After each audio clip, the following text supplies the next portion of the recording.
would you describe your style? You know what? Sometimes that's even hard for me to answer because there is no name for the style that I do.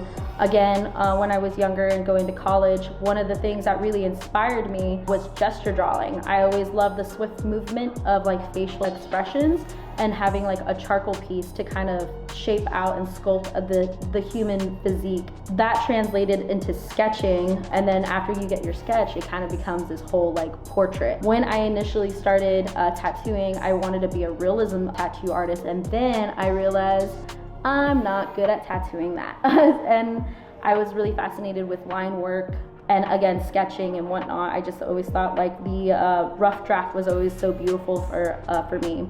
A lot of people will say like, oh, like you kind of have this like trash polka vibe. But honestly, I like to doodle. I like to have like rough, sloppy lines, something that it's unique. Each stroke is very different, but it's also creating this beautiful masterpiece. And also when I was starting, I guess it also kind of goes back to like my apprenticeship was not very traditional in the sense that like I learned from 4 different artists. I learned from someone who did realism, Chicano realism, Japanese traditional, and neo-traditional.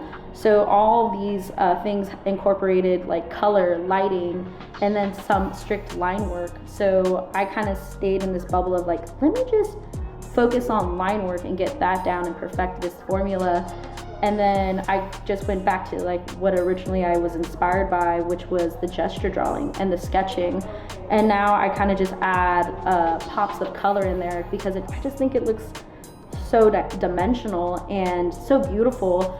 It's not perfect, you know? I think that's the thing as a tattoo artist for me. It's like like a lot of people strive for perfection and being like, we're not printers, you know? Not everything's gonna be exact, but you're taking your formula and creating this work of art. And so with my style, I try to, you know, kind of take the imperfection and make it a masterpiece. So I haven't quite come up with the name for the style that I do. I mean, if we're just gonna throw a name on it, I'd just be like my style. It's Little Gut style, you know, and I'm hoping that like, and it has been resonating with a lot of the clients that come in, and a lot of the people that I meet. They're like, I want that, like I have never seen anything like that. And I'm like, that's kind of like the thing that makes me happy, is like I'm trying to do stuff that no one's ever really seen before, and I'm still perfecting it because it's imperfect, and you know, it's going to change as the years come. I mean, I've only been doing this 5 years, so I can only imagine in the 10-year mark what it will become. So yeah, that's the answer to that question.